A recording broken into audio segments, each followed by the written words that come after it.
ഭൂമി നിർജീവമാണ്. അതിൽ ജനിച്ചു വളരുന്നത്, പൊട്ടിമുളച്ച് വളരുന്നത് ജീവസ്സുള്ളതാണ്.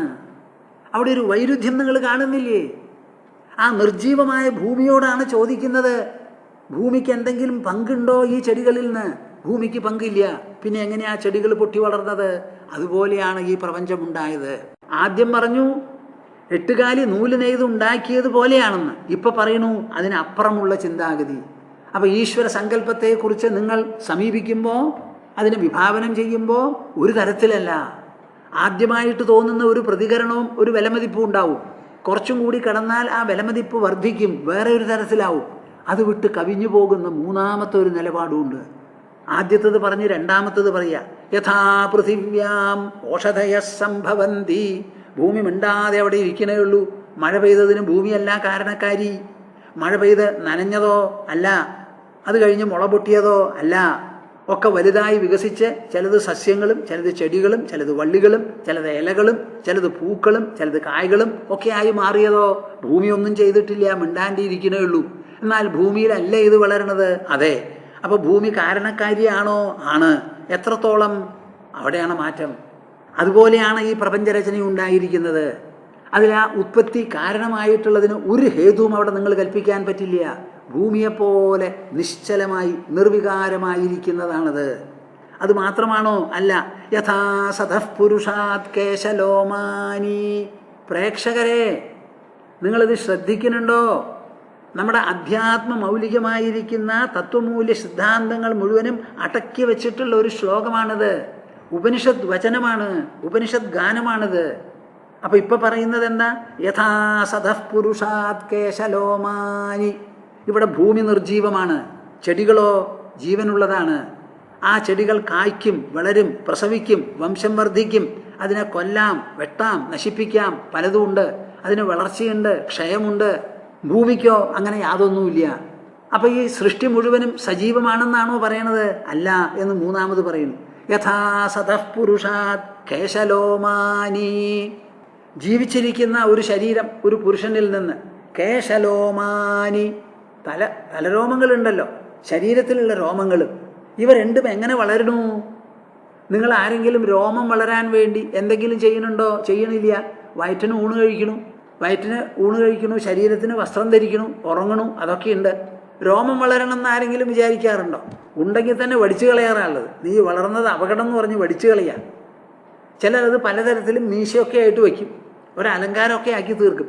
അല്ലാണ്ട് രോമം വളരണം എന്ന് പറഞ്ഞിട്ട് ഒരാളും ഒന്നും ചെയ്യാറില്ല. ആ രോമം എങ്ങനെയാ? എവിടെ വേണമെങ്കിൽ നിങ്ങൾ അതിനെ മുറിച്ചോളൂ, നമുക്ക് എന്തെങ്കിലും പറ്റുമോ? പറ്റില്ല. അപ്പം രോമം നിർജീവമാണ്, ജഡമാണ്.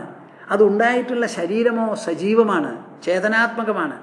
അപ്പം ചേതനാത്മകമായ ഒരു സോഴ്സിൽ നിന്ന്, ഒരു ഉത്പത്തി കേന്ദ്രത്തിൽ നിന്ന് ജഡമായിട്ടുള്ള ഒരു സൃഷ്ടി. അപ്പം ഈ പ്രപഞ്ചത്തിനെ എങ്ങനെ കാണണം?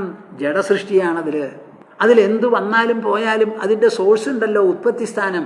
ചേതനാത്മകമായിരിക്കുന്ന ഈശ്വര സങ്കല്പം, ഈശ്വര ചേതന, അതിന് ഒരു കോട്ടവുമില്ല. ഈ ഭൂമിയെ ആറ്റം ബോംബിട്ട് നശിപ്പിച്ചു. അമേരിക്കയുടെ കയ്യിൽ ധാരാളം ന്യൂക്ലിയർ വെപ്പൺസ് ഉണ്ട്. അതിൻ്റെ 10 ഉപയോഗിച്ചാൽ ഈ ഭൂമി പൊടിയാവും. ഈ ഗ്രഹം അവിടെ ഉണ്ടാവില്ല, പ്ലാനറ്റ് ഉണ്ടാവില്ല. അങ്ങനെ പോയാൽ ഈശ്വരന് തൻ്റെ ഏതെങ്കിലും ഒരു ഭാഗം പോയതുപോലെയാണോ ചോദിച്ചാൽ അല്ല. When a candle is burnt, nothing is lost. When the earth is destroyed, nothing is lost to the great Lord. മനസ്സിലാവുന്നുണ്ടോ? ഇതാണ് ഹിന്ദുമതം, ഹൈന്ദവ തത്വവിചാരം. അതിന് മാത്രം നിങ്ങൾ ആരും അതിർത്തി കെട്ടണ്ട. അതിൻ്റെ ഏതെങ്കിലും ഒരു വക്ക് കടിക്കാൻ സാധിക്കുമെങ്കിൽ കടിച്ചോളൂ, വളരെ സന്തോഷം. ഛന്നത്വമാർന്ന കനൽ പോലെ നിറഞ്ഞുലകിൽ ചിന്നുന്ന നിൻമഹിമയാർക്കും തിരിക്കരുത്. അന്നു കണ്ടതിനെ വാഴ്ത്തുന്നു മാമുനികൾ എന്നത്രേ തോന്നി ഹരി നാരായണായ നമഃ. നമ്മുടെ തുഞ്ചത്തെഴുത്തച്ഛൻ പാടിയ പാട്ടാണത്. ഛന്നത്വമാർന്ന കനൽ പോലെ നിറഞ്ഞുലകിൽ. ഈ ലോകം മുഴുവനും നിറഞ്ഞു കിടക്കുക. എന്താ അതിൽ നിറഞ്ഞു കിടക്കണത്? കനലിൽ എന്താ ഉണ്ടാവുക? തീ. കനല് കരിക്കട്ടയാണ്. അതിലുള്ള തീയോ അത് വളരെ ഉജ്ജ്വലമാണ്, ശോഭനമാണത്. അതിന് നല്ല പ്രകാശമുണ്ട്, ചൂടുണ്ട്. പക്ഷെ അത് വെണ്ണീറിൽ മൂടിക്കിടക്കുക. അതുപോലെ ഓരോ അണുവിൻ്റെ ഉള്ളിലും, ഓരോ കോശത്തിൻ്റെ ഉള്ളിലും, ബൃഹത്തായാലും അണുവായാലും എല്ലാറ്റിൻ്റെ ഉള്ളിലുമുണ്ട് ഈ വിശേഷപ്പെട്ട ചൈതന്യം എന്ന് പറയുന്ന മഹാസത്ത. അതിലങ്ങനെ മൂടിക്കിടക്കുകയാണ്. പ്രപഞ്ചം മുഴുവനും അങ്ങനെ മൂടിക്കിടക്കണതാ. അതിൻ്റെ ഉള്ളിൽ ഛന്നത്വമാർന്ന കനൽ പോലെ നിറഞ്ഞുലകിൽ ചിന്നുന്ന നിൻമഹിമ. അതിൽ ഈശ്വരൻ്റെ മഹിമയാണ് എങ്ങനെ ഉണ്ടാവുന്നത്? ഈ എട്ടുകാലിയിലും വലയുണ്ടാക്കുന്നതിലും, ഭൂമിയിൽ നിന്ന് സസ്യലതാദികൾ പൊട്ടിമുളയ്ക്കുന്നതിലും, മനുഷ്യ ശരീരത്തിൽ നിന്ന് രോമങ്ങളും കേശങ്ങളും ഉണ്ടാവുന്നതിലുമൊക്കെ ഈ മഹിമയാണ് കാണുന്നത്. അപ്പോൾ ഈ ലോകത്തിൽ എന്തെങ്കിലും സംഭവിച്ചാൽ ഈശ്വരന് നഷ്ടബോധമുണ്ടോ? അദ്ദേഹത്തിന് വേദനിക്കില്ലേ എന്നൊന്നും നിങ്ങൾ ചോദിച്ചു പോകരുത്. വേദന നമുക്കാണ്. ഭൂമിയുടെ മുകളിലുള്ള മരം വെട്ടിയാൽ ആ മരത്തിനാണ് വേദന, ഭൂമിക്ക് വേദനയില്ല. പാറ പൊടിക്കുന്ന സമയത്ത് പൊടിക്കുന്നവൻ്റെ മനസ്സിൽ ആ പൊടി കണ്ണിൽ പോയിട്ട് വല്ല വിഷമവും വരും, പാറയ്ക്ക് വിഷമം വരില്ല. സൃഷ്ടിയിൽ സ്ഥാവരം ജംഗമം, ജഡം ചേതനം എന്നുള്ള വ്യത്യാസങ്ങളുണ്ടല്ലോ. അതിൽ ഞാൻ നിർബാധിതമായിരിക്കുന്നതാണ് ജഡം, ബാധിച്ചിരിക്കുന്നതാണ് ജഡമല്ലാതെ സജീവമായിട്ടുള്ളത്. അങ്ങനെ സൃഷ്ടിയിലെല്ലാം തന്നിരിക്കുകയാണ്. ഈശ്വരൻ്റെ സർവ്വഭാവങ്ങളും ഉൾക്കൊള്ളുന്നതാണ് ഈ സൃഷ്ടി. ആദ്യമായിട്ടോ പഞ്ചഭൂതങ്ങൾ, ഒന്നിനുമില്ല ജീവൻ. ആ പഞ്ചഭൂതങ്ങളിൽ നിന്ന് കുറേശ്ശെയായി ജലജന്തുക്കൾ, കരജന്തുക്കൾ, വായുജന്തുക്കൾ ഓരോന്നോരോന്നായി വന്നു. അതിൽ കൂടി വന്നിട്ടാണ് മനുഷ്യൻ എന്ന് പറയുന്ന ജന്തുജീവി ഉണ്ടായത്. മനുഷ്യൻ എന്ന് പറഞ്ഞ ജീവി അങ്ങോട്ട് വന്നപ്പോൾ പ്രപഞ്ചകർത്താവിന് സന്തോഷമായി. എന്താ കാരണം? എന്നെ മുഴുവനും മനസ്സിലാക്കാനുള്ള ഒരു ബുദ്ധിയും ഒരു തലയും ഇവനുണ്ടല്ലോ. അതുവരെ ഈശ്വരനെ മനസ്സിലാക്കാനുള്ള മുഴുവനും ആയില്ല. മനുഷ്യൻ്റെ തലയും ബുദ്ധിയും കൂടി ആയപ്പോഴേ ആയുള്ളൂ. അതിനാണ് ഇതൊക്കെ മുമ്പ് പറഞ്ഞു കഴിഞ്ഞ കാര്യമാണ്. യഥാ സതഃ പുരുഷാത് കേശലോമാനി. അതുകൊണ്ട് എന്തു പറയണു? തഥാക്ഷരാത് സംഭവതീഹ വിശ്വം. അതുപോലെയാണ് അക്ഷരാത്, ഫ്രം ദ ഇംപെരിഷബിൾ, സംഭവതീഹ വിശ്വം. This universe has come to emerge. അക്ഷരം എന്ന് പറഞ്ഞാൽ ക്ഷരമല്ലാത്തത്, നാശമില്ലാത്തത്, അനശ്വരമായത്, ശാശ്വതമായത്. ആ ശാശ്വതമായിരിക്കുന്ന ഒരു സോഴ്സിൽ നിന്ന് സംഭവതീഹ വിശ്വം, ഈ വിശ്വം സംഭവിക്കുന്നത്. ഇതിനെ സംഭവിപ്പിച്ചിട്ടില്ല, ഇതിനെ ഉണ്ടാക്കിയെന്ന് മാത്രം ഈശ്വരനെ നോക്കി നിങ്ങൾ പറയരുത്. ഈശ്വരൻ ഇത് രചിച്ചിട്ടില്ല. ഈ ലോകം സംഭവിച്ചു. ഞാനിത് എത്ര തവണ പറയണം കൂട്ടരെ, എത്ര തവണ പറയണം? ഈ പ്രപഞ്ചം സംഭവിച്ചു. മണ്ണിൻ്റെ മുകളിൽ ചെടികളൊക്കെ വളർന്നത് മണ്ണിൻ്റെ സങ്കല്പത്തോടു കൂടി വളർന്നതാണോ? അല്ല. വളരാതെ ഇരുന്നതിനും കാരണം അതല്ല, വളരുന്നതിനും കാരണം അതല്ല, പെരണ്ടു വീഴുന്നതിനും കാരണം അതല്ല. ഒക്കെ ചെടികളാണ്. ഒരു മരമുണ്ട്, വേരുപടലം നല്ല പോലെ ആയില്ല, അവിടുത്തെ മണ്ണ് പ്രകൃതി പറ്റിയില്ല, വളർന്നു തടിയും കൊമ്പും ഒക്കെ ധാരാളമായി, അതിന് സഹിക്കാൻ പറ്റിയില്ല. പഴയ കാലത്ത് ഓർമ്മ വരിക എനിക്ക്. ഞാനിതിവിടെ പറഞ്ഞോന്നറിയില്ല, എപ്പോഴും എനിക്ക് ഓർമ്മ നിൽക്കുമോ പറഞ്ഞോ എന്നുള്ളത് ഓർമ്മ വയ്ക്കാൻ. നമ്മുടെ ഇവിടെ ഒരു ആശ്രമത്തിന് ഒരു ഭിത്തി പണിയാണ്. അപ്പോൾ ചുമര് വയ്ക്കാനായിട്ടൊരു മേസൻ വന്നിട്ടുണ്ട്. ഒരു ദിവസം അങ്ങോട്ട് വന്നില്ല. എന്താ വരാത്ത? പെട്ടെന്ന് മുഴുവനാക്കി മഴ പെയ്യുന്നതിന് മുമ്പ് മേയണം എന്ന് പറഞ്ഞിരിക്കുക. സ്വാമിജി ഇന്നലെ വരാൻ പറ്റിയില്ല. എന്താ? ഒരു പ്ലാവിൻ്റെ കൊമ്പിൽ 20 ചക്കയാണ്, വലിയ ചക്കകളാണ്. ആ ഭാരം കൊണ്ട് കൊമ്പാ പൊട്ടിയെന്ന്. അതിനിപ്പോൾ ഭൂമിയാണ് ഉത്തരവാദി. ആ പ്ലാവ് കണക്കാക്കിയിട്ടുണ്ടാവണം എന്ത്? ഒരു കൊമ്പ്, ആ കൊമ്പിൽ 20 ചക്ക ഉണ്ടായി, വലിയ നീണ്ട ചക്ക എന്ന് പറഞ്ഞാൽ അതിന് താങ്ങാൻ പറ്റണ്ടേ? അതൊരു അരമണിക്കൂർ നമ്മൾ ലോഡെടുത്ത് കൊണ്ടുപോകണ മാതിരിയല്ല. 24 മണിക്കൂറും ഒരു ദിവസത്തിൽ ഇങ്ങനെ തൂങ്ങി അവിടെ കിടക്കുക. അപ്പം ഭാരം കൊണ്ട് പൊട്ടി. അതിന് ആരെയാ കുറ്റം പറയുക? ഭൂമിയെ കുറ്റം പറയാൻ പറ്റുമോ? ഇവിടെ നമ്മുടെ ജീവിതം, നമ്മുടെ വളർച്ച, നമ്മുടെ പെരുമാറ്റം നന്നായില്ല എന്നുണ്ടെങ്കിൽ, ഇപ്പം നമ്മുടെ രാജ്യം മുഴുവനും ടെററിസ്റ്റ് ഗ്രിപ്പിലാണ് ഇപ്പോൾ ഇരിക്കുന്നത്. ഈ ടെററിസം എവിടെ നിന്നുണ്ടായി? മനുഷ്യരാശി, നമ്മുടെ സമാജത്തിൽ ഒരു സെക്ഷൻ ഓഫ് പീപ്പിൾ. ആ ടെററിസ്റ്റിന് എന്തൊക്കെ വേണം? പണം വേണം, വെപ്പൺസ് വേണം, അവർക്ക് ആഹാരം കഴിക്കാനുള്ളതൊക്കെ വേണം. ഇത് എവിടെ നിന്ന് കിട്ടണു? എന്തെങ്കിലും തരത്തിൽ അവർ തട്ടിയിട്ടോ മട്ടിയിട്ടോ എടുക്കണം, അല്ലെങ്കിൽ വല്ലവരും കൊടുക്കണം. ആ ടെററിസം ഇവിടെ നടക്കുന്നത് നമ്മുടെ സമാജത്തിൻ്റെ ഒരു ഭാഗമാണ്. അത് ശരിയോ തെറ്റോ എന്ന് ആര് പറയണം? അവർ പറയില്ല, ജനങ്ങൾ പറയണം. പറഞ്ഞാൽ മാത്രം മതിയോ? അതിനെ അനുവദിക്കണോ വേണ്ടയോ എന്നുള്ള തീരുമാനമെടുക്കണം. തീരുമാനമെടുത്താൽ മാത്രം മതിയോ? അതിനെ വേണ്ടി വന്നാൽ ശക്തമായിട്ട് നേരിടണം. ആ നേരിടുമ്പോൾ ചിലപ്പോൾ അവർ വെടിവെക്കുമ്പോൾ, നമ്മൾ വെടിവെക്കുമ്പോൾ അങ്ങോട്ട് കൊടുക്കുമ്പോൾ ഇങ്ങോട്ടും കിട്ടിയെന്ന് വരും. അതിൽ 2-3 ആളൊക്കെ മരിക്കും. തയ്യാറുണ്ടെങ്കിൽ പോയാൽ മതി, അല്ലെങ്കിൽ അവർക്ക് എഴുതി കൊടുത്തിരുന്നോളൂ. ഈശ്വരൻ അവിടെ ഒരു അസംബ്ലി കൂട്ടി, അയ്യോ ടെററിസ്റ്റ് വന്നിട്ടുണ്ട്, ഇന്ത്യ ആക്രമിക്കണു, അതുകൊണ്ട് ഞാൻ പ്രത്യേകമായിട്ടൊരു തീരുമാനമെടുത്ത് പ്രത്യേകം കമാൻഡേഴ്സിനെ അയക്കാൻ പോണു. ബ്ലാക്കും അല്ല വൈറ്റും അല്ല, ബ്രൗൺ കമാൻഡോസ് എന്ന് പറഞ്ഞ ഒരാളൊന്നും ഇവിടെ വരാൻ പോണില്ല കൂട്ടരെ. നിങ്ങൾ ആരും തെറ്റിദ്ധരിക്കേണ്ട.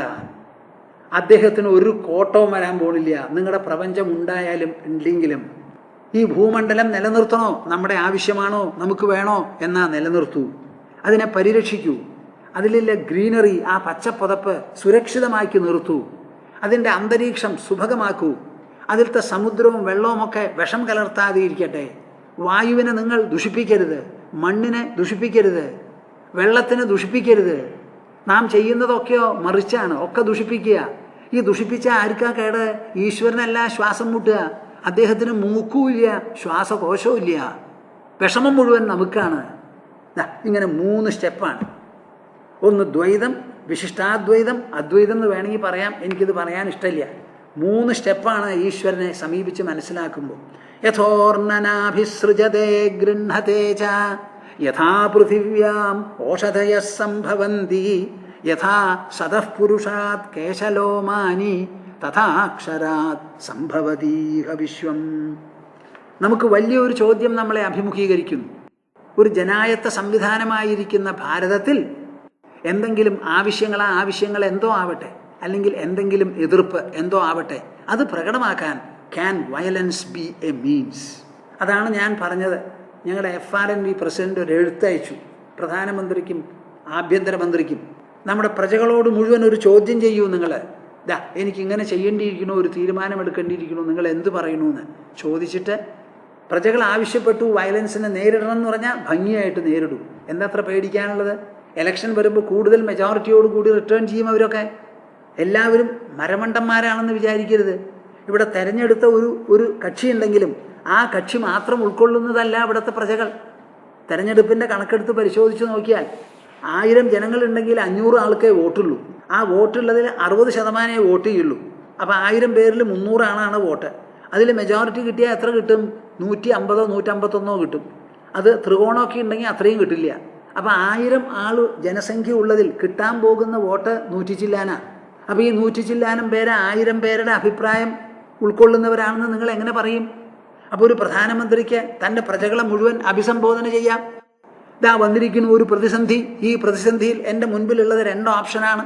ഒന്നിനോ ഇതിൽ കീഴടങ്ങുക, സാന്ത്വനപ്പെടുത്തി കൊണ്ടുപോവുക, അല്ലെങ്കിൽ അതിനെ ശക്തമായി നേരിടുക. എനിക്ക് തോന്നുന്നത് ഒരിക്കലും violence can never be a means for either seeking a demand or registering a protest. It can not be. അതിനെ അനുവദിക്കാൻ പറ്റില്ല എന്ന് പറഞ്ഞു. നമ്മുടെ കേരള ഗവൺമെൻറ് കയ്യിൽ കാശില്ല. അതുകൊണ്ട് ഞങ്ങൾ പ്രത്യേകിച്ച് ക്ഷാമബത്ത തൽക്കാലം നിർത്തിയിരിക്കുന്നു. ലീവ് എൻകാഷ്മെൻറ്റും അനുവദിക്കില്ല. സാമ്പത്തിക സ്ഥിതി കൂടുമ്പോൾ ഭദ്രമാവുമ്പോൾ കൊടുക്കാമെന്ന് പറഞ്ഞപ്പോൾ നമ്മുടെ എംപ്ലോയീസ് അത് സ്വീകരിച്ചില്ല. ഭൂമാനന്ദ സ്വാമിജി കുറച്ച് അഭിപ്രായമായിരുന്നു. എന്താ അത്? തെരഞ്ഞെടുത്തൊരു സർക്കാർ, അവരുടെ കയ്യിൽ പണമില്ല, അതുകൊണ്ട് ചില്ലറ ചില പേയ്മെൻറ്റ് തൽക്കാലത്തേക്ക് നിർത്തിവെച്ചിരിക്കുന്നു എന്ന് പറഞ്ഞാൽ ഒരു രാജാവോ ഒരു വ്യക്തിയോ പറയല്ല, ഒരു വ്യവസായ മേധാവി പറയല്ല. തെരഞ്ഞെടുത്തൊരു ഗവൺമെൻറ് പറയുകയാണ്. അവർ പറയുന്ന സമയത്ത് അത് ഉൾക്കൊണ്ട് സ്ട്രൈക്കിനും എതിർപ്പിനും പോകരുത്. 1 മാസം സ്ട്രൈക്ക് ചെയ്തു, പൊളിഞ്ഞു പാളീസായി. നിങ്ങൾ എന്താ വിചാരിക്കണേ? മണ്ടന്മാരായിരിക്കരുത് കേട്ടോ. ബുദ്ധി ഉപയോഗിക്കും, ആലോചിച്ച് പ്രവർത്തിക്കൂ. നാം പറയുന്നതും ചെയ്യുന്നതും ശരിയാണോ അല്ലയോ എന്നുള്ളത് ആലോചിക്കണം. അതുമാതിരി ഈശ്വരൻ്റെ ഒരു പേര് പറഞ്ഞു. ഇപ്പം മകരജ്യോതിയ എല്ലാവരും കൂടി കടന്നുകൂടിയിരിക്കുന്നു. എന്താ സ്ഥിതി? യഥോർണനാഭിസൃജതേ ഗൃഹതേ ച യഥാ പൃഥിവ്യാം ഓഷധയഃ സംഭവന്തി യഥാ സതഃ പുരുഷാത് കേശലോമാനി തഥാക്ഷരാത് സംഭവതീഹ വിശ്വം. എത്ര കൊല്ലായി? ഒരു 50 കൊല്ലത്തിലേറെയായി ഈ ശ്ലോകം ഭൂമാനന്ദ സ്വാമിജിയുടെ മസ്തിഷ്കത്തിലും ഹൃദയത്തിലുമായി കിടക്കുന്നു. എത്ര ഭദ്രമായിട്ടാണ് ഞാനിതിനെ സൂക്ഷിച്ചിരുന്നതെന്നറിയോ? വായിച്ചത് മുതൽക്ക് ഈശ്വരനെ സംബന്ധിച്ച ഒരു ചോദ്യവും ഒരു സംശയവും ഈ സ്വാമിജിയുടെ മനസ്സിലുണ്ടായിട്ടില്ല. ഒക്കെ കഴിഞ്ഞു. ഈ അറിവ് എന്ന് പറയുന്നത് അത്ര വിശേഷപ്പെട്ടതാണ്, അത്ര വിശേഷപ്പെട്ടതാണ്. നമ്മുടെ അവധൂത കേസരി യദുചക്രവർത്തിയോട് എന്തിനാണ് ഈ 8 കാലി 24 ഗുരുക്കന്മാരിൽ 23ാമത്തെ ഗുരുവാണെന്ന് പറഞ്ഞത് എന്ന് നിങ്ങൾക്കറിയാമോ? ആരെങ്കിലും ശ്രദ്ധിച്ചിട്ടുണ്ടോ? എല്ലാവരും പറയും അത് പറഞ്ഞു ഇത് പറഞ്ഞു എന്നൊക്കെ. നിങ്ങൾക്കിങ്ങനെ കൂട്ടിയിണക്കാനുള്ള ഒരു പ്രവണതയുണ്ടോ? ചിന്തിക്കാറുണ്ടോ? ഒരിക്കൽ പറഞ്ഞ് കേട്ടതുകൊണ്ട് മാത്രമാവുമോ? ആവില്ല. ഏകോ നാരായണോ ദേവ പൂർവസൃഷ്ടം സ്വമായയാ സംഹൃത്യ കാലകലയാ കൽപ്പാന്തയിതമീശ്വര സത്വാദിഷു ആദിപുരുഷഃ പ്രധാനപുരുഷേശ്വരഃ കേവലാത്മാനുഭാവേന സ്വമായാം ത്രിഗുണാത്മികാം സംക്ഷോഭയൻ സൃജത്യാദൗ തയാ സൂത്രം അരിന്ദമ. ആദിനാരായണൻ എങ്ങനെയാണ് ഈ പ്രപഞ്ചത്തിന് മുഴുവൻ സൃഷ്ടിക്കുന്നത്? അദ്ദേഹത്തിൻ്റെ ഇച്ഛാമാത്രം കൊണ്ട് എന്നുള്ളൊരു ചോദ്യം വരുന്നു. അത് മനസ്സിലാക്കിക്കാൻ വേണ്ടി ഊർണ്ണനാഭിയെ ഇവിടെ കൊണ്ടുവന്ന് നിർത്തിയതാണ്. ഏകോ നാരായണോ ദേവ. ആദ്യമായിട്ട് ഒറ്റയ്ക്കായിരുന്നു ഈ ആദിനാരായണൻ. ആ ആദിനാരായണൻ ഭൗമമായിരിക്കുന്ന ഒരു ഫാക്ടറല്ല, ഘടകമല്ല. അതുകൊണ്ട് അദ്ദേഹത്തിനെ ദേവൻ, ദിവ്യൻ എന്നൊക്കെ പറയും. പൂർവസൃഷ്ടം സ്വമായയ, തൻ്റെ മായ എന്ന് പറയുന്ന ശക്തി കൊണ്ട് മുൻപ് സൃഷ്ടിച്ചു വെച്ചതിനെ സംഹൃത്യ, കാലകലയാ, സമയത്തെ തൊടുത്തുവിട്ടു. ഈ ലോകത്തിൽ എന്തൊക്കെയുണ്ട്? വസ്തുക്കളുണ്ട്. വസ്തുക്കൾക്ക് നിലനിൽക്കാനായി സ്ഥലം അല്ലെങ്കിൽ ആകാശം, സ്പേസ് ഉണ്ട്. ഈ വസ്തുക്കളെയും സ്ഥലത്തെയും ഒരുപോലെ ഗ്രസിച്ച് പരിണമിപ്പിക്കാൻ വേണ്ടി കാലം എന്ന് പറയുന്ന ഒരു പ്രവാഹം, ഒരു ശക്തിയുണ്ട്. ഇത് മൂന്നും കൂടിയതാണ് ലോകം. അപ്പോൾ കാലകലയാ സംഹൃത്യ, ആ കാലത്തിനെ ഇങ്ങനെ ഒഴുക്കിവിട്ട് ഈ സൃഷ്ടിച്ചത് മുഴുവനും സംഹരിപ്പിച്ച് കൽപ്പാന്ത ഇതമീശ്വര, ഒരു കൽപ്പം അവസാനിക്കുമ്പോഴാണ് ഈ പ്രളയം സംഭവിക്കുന്നത്. സത്വാദിഷു ആദിപുരുഷ പ്രധാനപുരുഷേശ്വര, ഇത് മുഴുവനും അവ്യക്തമായിരിക്കുന്ന ഒരു ദശയിലേക്ക് ചുങ്ങി അങ്ങോട്ട് വരും. ആ അവ്യക്തം അല്ലെങ്കിൽ അവ്യാകൃതം എന്ന് പറയുന്നുണ്ടല്ലോ, അതിനെയാണ് സൂത്രം എന്നൊക്കെ പറയാറുണ്ട്, മഹത്ത് എന്നൊക്കെ പറയും. അങ്ങനെയുള്ളതിൽ നിന്നാണ് പിന്നീടുള്ള സൃഷ്ടി തുടങ്ങുന്നത്. കേവലാത്മാനുഭാവേന സ്വമായാം ത്രിഗുണാത്മികാം സംക്ഷോഭയൻ. ആ എട്ടുകാലി തൻ്റെ ഉള്ളിൽ നിന്ന് നൂലിങ്ങനെ തൊടുക്കുന്നത് പോലെ ഈ അവ്യക്തത്തിൽ നിന്ന്, മഹത്തിൽ നിന്ന് സംക്ഷോഭയൻ. ആ മഹത്ത് എന്താ? സത്വം, രജസ്, തമസ് എന്ന് പറയുന്ന അധ്യാത്മമായിരിക്കുന്ന മൂന്ന് ഭാവങ്ങൾ സമതുലിതമായി നിൽക്കുമ്പോഴാണ് അവ്യക്തമായിരിക്കുന്ന ഒരു നില. ആ സമതുലിതാവസ്ഥ അതങ്ങോട്ട് സംക്ഷോഭിപ്പിച്ചു, അതിലൊരു ഇളക്കം വരുത്തി, ഒന്ന് അജിറ്റേറ്റ് ചെയ്തു എന്നുണ്ടെങ്കിലോ അപ്പോൾ സൃഷ്ടി തുടങ്ങുകയായി. എന്താ? സത്വം, രജസ്, തമസ്. രജസ് തമസ്സിലും, രജസ് സത്വത്തിലും, സത്വം രജസ്സിലും, സത്വം തമസ്സിലും, ഇങ്ങനെ പെർമ്യൂട്ടേഷൻ കോമ്പിനേഷനിൽ ഒരു പ്രതിക്രിയ, പ്രതിക്രിയ, കരണം, പ്രതികരണം, പ്രതികരണം, ഇങ്ങനെ അങ്ങടും ഇങ്ങടുമായിട്ട് തട്ടിച്ച് ആ സൃഷ്ടി അങ്ങോട്ട് വർദ്ധിച്ച് വരിക. താമാഹുസ്ത്രിഗുണവ്യക്തിം സൃജന്തീം വിശ്വതോമുഖം. അങ്ങനെ വിശ്വം എന്ന് പറഞ്ഞാലോ സർവതോമുഖമായിരിക്കുന്ന ഒരു പ്രസരണം, അങ്ങനെ ഒന്നാണത്. സർവതോമുഖം, അതിന് എത്ര മുഖമെന്ന് പറയാൻ പറ്റില്ല. ഞാൻ എപ്പോഴും പറയും ഒരു അൺബൗണ്ടഡ് സ്ഫിയർ ആണെന്ന്. സ്ഫിയർ എന്ന് പറഞ്ഞാൽ എങ്ങനെയാ? പന്ത് പോലെയുള്ളത്, എന്നാൽ അതിന് അതിർത്തിയില്ല, അങ്ങനെയില്ലാത്ത ഒന്ന്. യസ്മിൻ പ്രോതമിതം വിശ്വം യേന സംസരതേ പുമാൻ. അങ്ങനെ സൃഷ്ടിച്ചതിൽ മുഴുവൻ അദ്ദേഹം വ്യാപിച്ചിരിക്കുന്നത് കൊണ്ട് എവിടെ എന്തു വേണമെങ്കിൽ സംഹരിക്കാനോ പിൻവലിക്കാനോ ചുരുക്കാനോ അദ്ദേഹത്തിന് സാധിക്കും. ഈ സത്യം വാസ്തവത്തിൽ കാണിച്ചു തരികയാണോ ഈ എട്ടുകാലി? എട്ടുകാലിയെ കണ്ടപ്പോഴാണ്, ഓ നോക്കൂ അതെന്താ കാണിക്കണേന്ന്.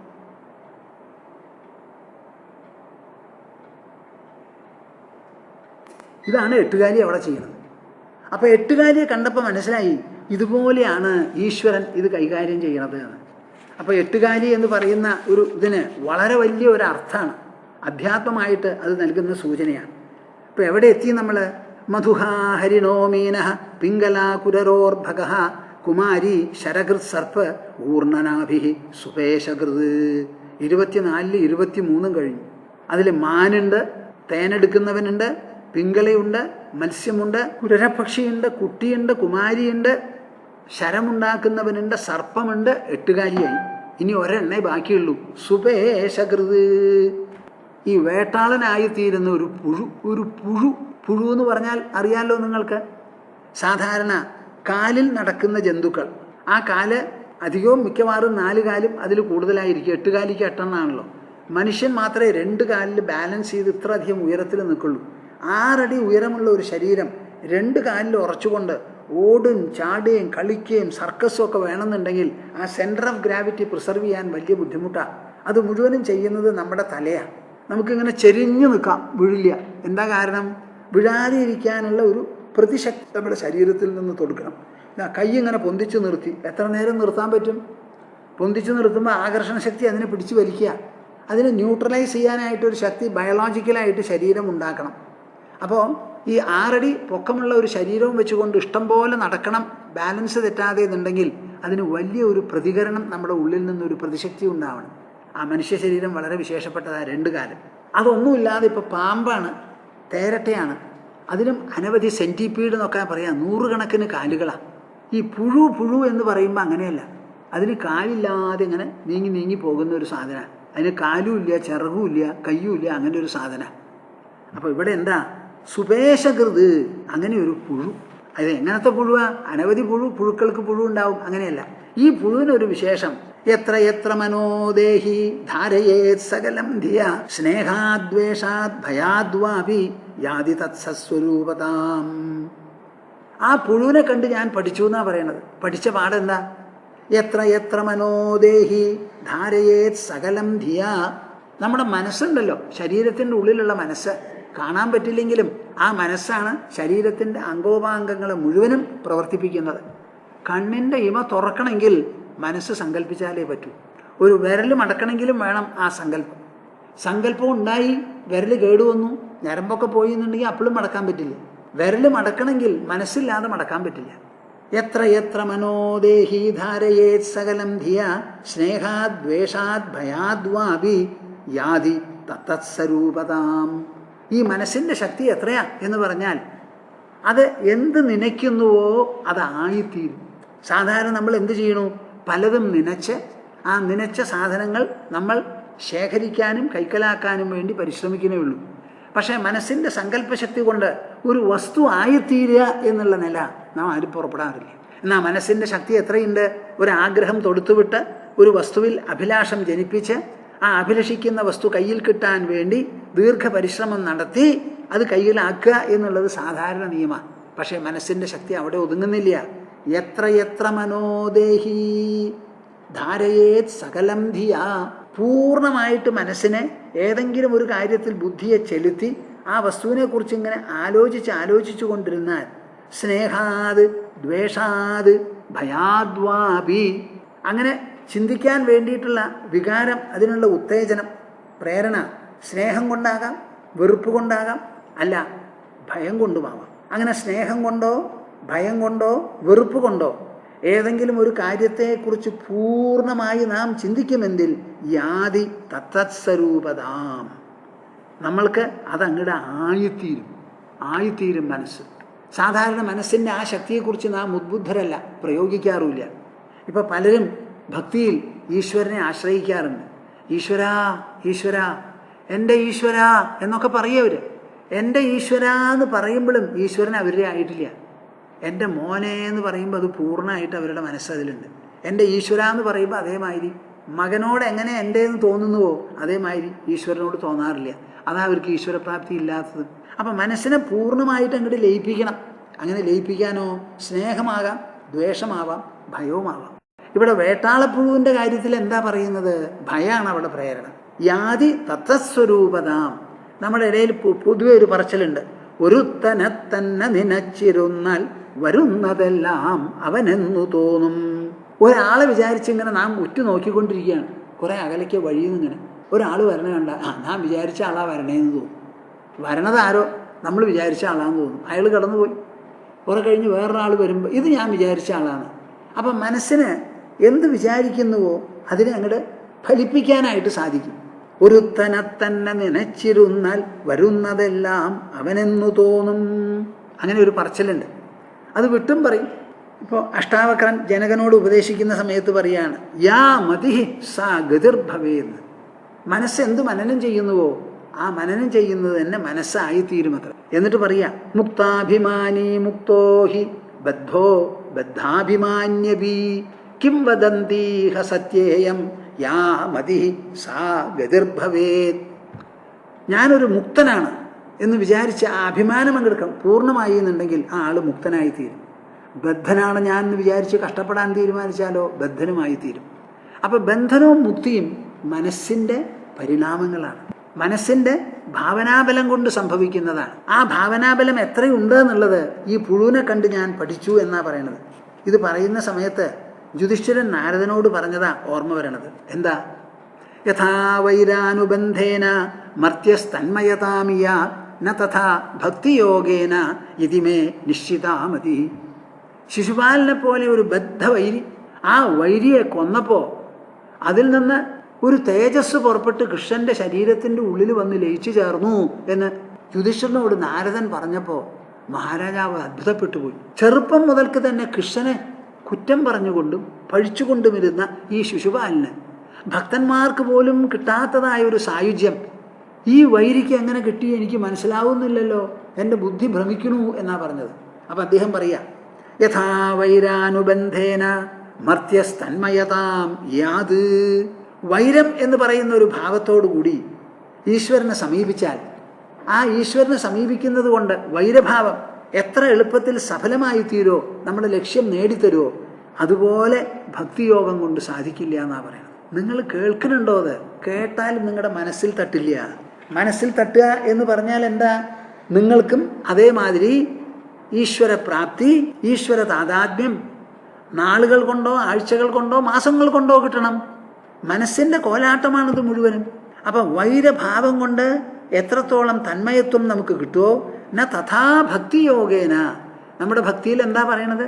ഈശ്വര ഈശ്വര രാമകൃഷ്ണ കൃഷ്ണ രാമ രാമ കൃഷ്ണ ഒക്കെ പാടിക്കൊണ്ടിരിക്കും. സന്തോഷം. ശരി, നിങ്ങൾക്ക് ഈശ്വരനെ വേണോ? ആയിട്ടില്ല. അപ്പോൾ മക്കൾക്ക് കല്യാണം കഴിയണം, പേരക്കുട്ടികളും ചുരുങ്ങിയത് 2 ഉണ്ടാവണം, എന്നിട്ടാവാം ഈശ്വരൻ്റെ കാര്യത്തെ പറയുള്ളൂ. അപ്പോൾ അതാണ് നിങ്ങളുടെ തകരാറേ. ഈ മക്കളും പേരക്കുട്ടികളും ഉണ്ടായാൽ നിങ്ങൾക്ക് കിട്ടാൻ പോകുന്നത് എന്താ? ഒരു സാഫല്യം. അതിൻ്റെ അങ്ങേ അറ്റത്തെ രൂപമാണ് ഈശ്വര സായുജ്യം കൊണ്ടോ ഈശ്വര സാക്ഷാത്കാരം കൊണ്ടോ കിട്ടാൻ പോകുന്നത്. അപ്പോൾ ഈ മക്കൾക്ക് വേണ്ടി കാത്തിരിക്കണോ? ഈശ്വര സാക്ഷാത്കാരത്തിന് നീട്ടിക്കൊണ്ടുപോകണോ? മറുപടിയില്ല. പക്ഷേ നിങ്ങളൊക്കെ നീട്ടിക്കൊണ്ടുപോകും. ഗോപ്യകാമാത് ഭയാത് കംസ ഭയാത് കംസോ ദ്വേഷാച്ചൈദ്യാദയോ നൃപാഃ സംബന്ധാത് വിഷ്ണയ സ്നേഹാത് യൂയം ഭക്തിയ വയം വിഭോ. ഇതങ്ങോട്ട് കേട്ടപ്പോൾ യുധിഷ്ഠിരൻ വല്ലാതെ അത്ഭുതപ്പെട്ടു പോയി. വൈരഭാവം കൊണ്ട് ഈശ്വര സായുജ്യം എത്ര എളുപ്പത്തിൽ വേഗത്തിൽ നേടാമോ അത്ര ഭക്തിയോഗം കൊണ്ടുപോലും സാധിക്കില്ല. ഭക്തിയിൽ എന്തൊക്കെയാണ് ചെയ്യണത്? കൊട്ടയ്ക്കും വട്ടിക്കും പൂവെടുത്ത് ഈശ്വരന് പൂജ ചെയ്യും. ഈ പൂജ ചെയ്യുന്നവരോട് ചോദിക്കൂ, നിങ്ങൾക്ക് ഈശ്വര പ്രസാദം വേണോ? വേണം. വേണം.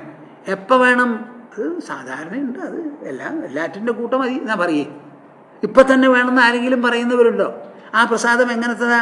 ഈശ്വരൻ വന്നൊരു വിമാനത്തിൽ കയറ്റി അങ്ങോട്ട് കൊണ്ടുപോകാൻ ഇപ്പം തന്നെ വരികയാണെങ്കിലോ അതെങ്ങനെയാത്? കുടുംബത്തിലെ ഭാര്യയോടും മക്കളോടും ഒക്കെ ചോദിക്കണ്ടേ എന്നല്ലേ നിങ്ങൾ പറയുക? അപ്പം അങ്ങനെ ഇല്ല എന്നർത്ഥം. ഭക്തിയോഗം എന്ന് പറഞ്ഞാൽ ബാക്കി പലതും പോലെ നമുക്ക് ഭക്തി കൂട്ടാനും കറിയൊക്കെ വെച്ചു, അതിൽ അവിയലുണ്ട്, കറിയുണ്ട്, അതുപോലെ വേറെ ഒരെണ്ണം ഒരു പുളിയിഞ്ചിന്നേ ഉള്ളൂ ഇവിടെ ഈശ്വരൻ. ഒരു പൂർണ്ണമായിട്ടുള്ളൊരു സമീപനം നമുക്കില്ല.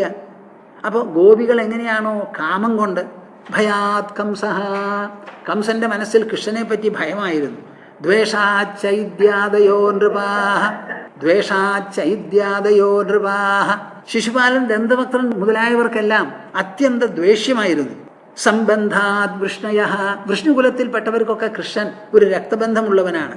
സ്നേഹാദ്യൂയം, യുധിഷ്ഠിരൻ മുതലായിട്ടുള്ളവർക്കൊക്കെ ശ്രീകൃഷ്ണനോട് സ്നേഹമാണ്. ഭക്തിയാ വയം വിഭോ, ഞങ്ങളെപ്പോലെയുള്ള സന്യാസിമാരും മഹർഷിമാരും ഉണ്ടല്ലോ, ഞങ്ങൾക്കാണ് വാസ്തവത്തിൽ ഭഗവാനോട് ഭക്തി. നിങ്ങൾക്കൊക്കെ എന്താ?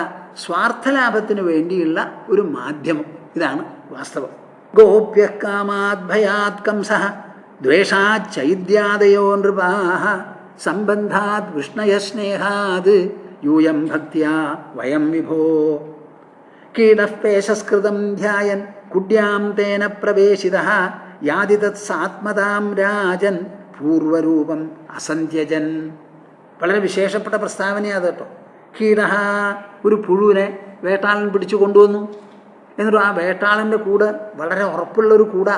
അതിൽ ആ പശ സെക്രീഷനൊക്കെ വെച്ച് വളരെ നന്നായിട്ട് ഈ കല ഉണ്ടാക്കിയതുപോലെയുള്ള ഒരു ഉറപ്പതിനുണ്ട്. നല്ല സ്ഥലത്തെ വേട്ടാളൻ കൂടുണ്ടാക്കുള്ളൂ.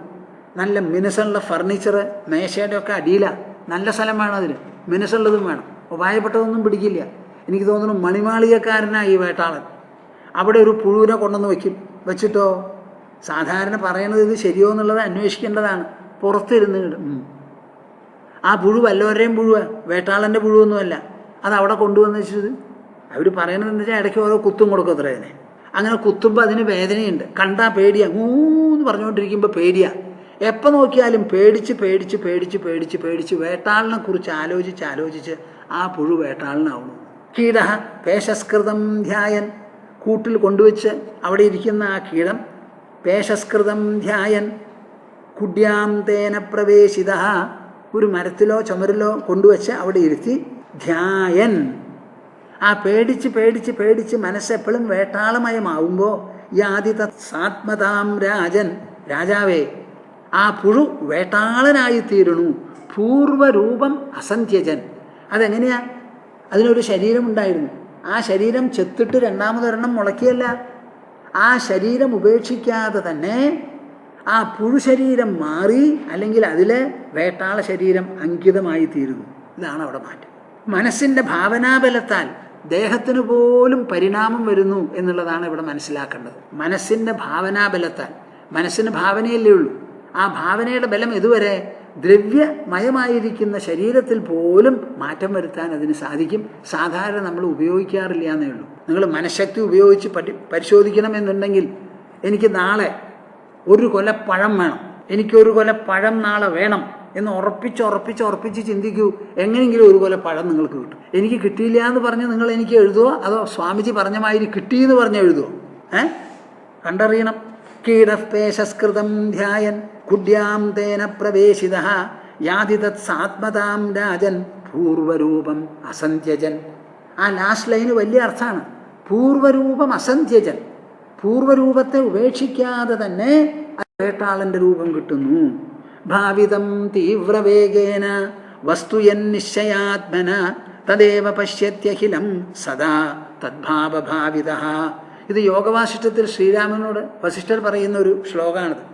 ഭാവിതം തീവ്രവേഗേന വസ്തുയൻ നിശ്ചയാത്മന, ഏതെങ്കിലും ഒരു കാര്യത്തെക്കുറിച്ച്, ഒരു വസ്തുവിനെക്കുറിച്ച് നിശ്ചയാത്മന, നല്ല നിശ്ചയ സ്വഭാവത്തോടു കൂടിയ ഒരുത്തൻ. നമ്മുടെ മനസ്സ് നല്ല നിശ്ചയം വേണം.